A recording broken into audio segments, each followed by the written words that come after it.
You're watching WCTV, Chesapeake, Virginia.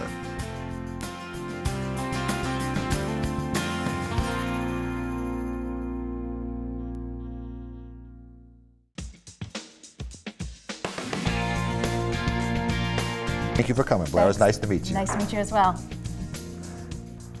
We were just at Greenbrier Country Club, which was built on the property that used to be Greenbrier Farms. And in 1970, Greenbrier Farms moved to the Hickory section of Chesapeake, and we're here now at Greenbrier Farms Nursery, and I'm here with operating manager Kent Bassnight. Kent, how are you? Great, how are you? Great, great. Can you tell me a little bit about what you all do here?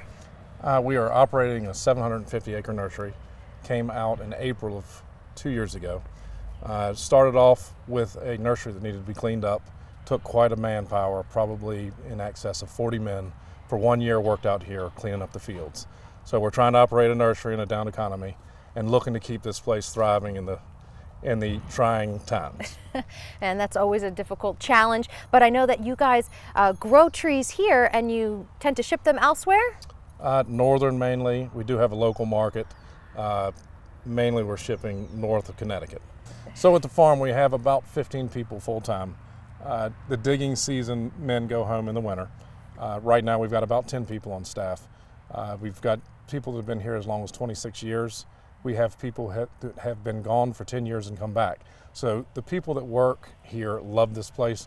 They're here because it's part of them, and they're trying to keep it alive as well. So I'm here supporting them. We are running other businesses out of here, but the main core would be Greenbrier Farms.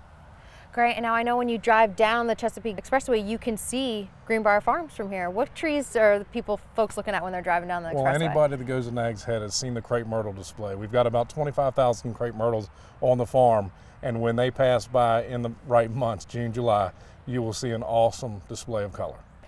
All right, now Ken, I am a new homeowner and I had to go ahead and purchase plants and all that kind of stuff to beautify my lot. Can I come here and do that sort of thing? You sure can. We also have tile winter mulching material. You can come get your mulch, sand, topsoil, rock, drainage supplies, any plant material. We do have an arboretum set up where you can pick the plant material you want. Or if you want the tour of 750 acres, give yourself about 2.5 hours and we'll put a salesman with you and you can go pick out your tree. What's the most popular species of tree you have growing here? That everybody would know, probably a Nellie Stevens. Okay, very nice. And I've heard a rumor that you have a California redwood tree here? We have a California redwood that's not supposed to be here. It is now 40 years old and it stands somewhere close to 80 feet. And you also, having a lot of trees here, it's a natural progression to sell Christmas trees. You guys had a big successful Christmas season? We had a great Christmas tree year. We had Santa Claus out. Kids got pictures. We had hot chocolate, treats. It's more of the Walton's family Christmas. We're selling a theme is what we're trying to show off for the pictures, and it really worked out great. Now I know that Greenbrier Farms used to be known as the world's largest nursery. Are you guys still that way? No ma'am, we are right at 756 acres. Probably about 580 of that is under production.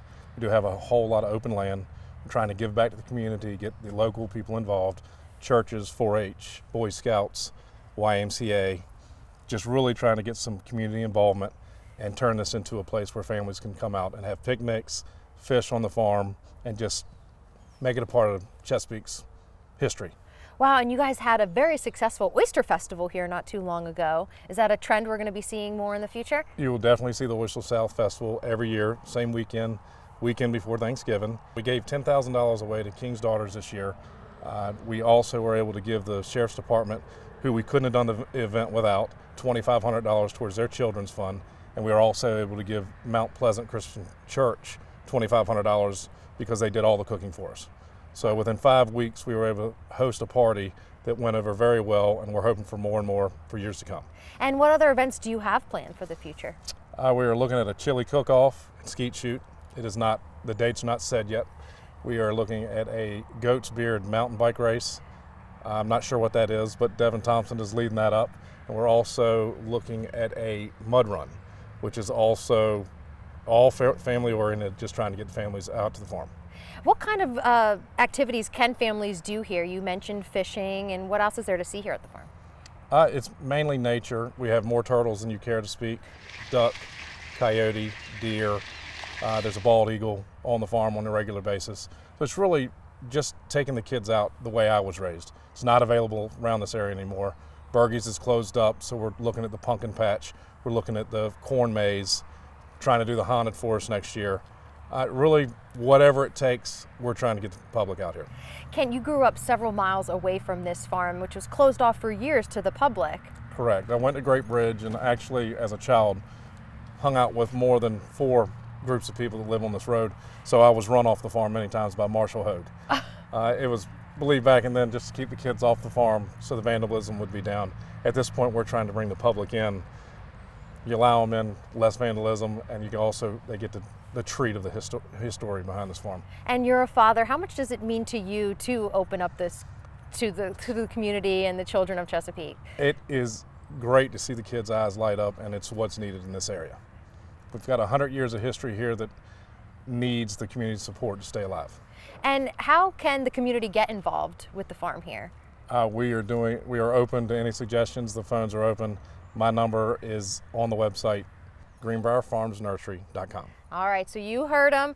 Check out greenbrier-farmsnursery.com for all the exciting events planned here at Greenbrier Farms Nursery in the Hickory section of Chesapeake. Kent, thank you so much for taking us on the tour of the farm and showing us around. Thanks. Come on out to the farm.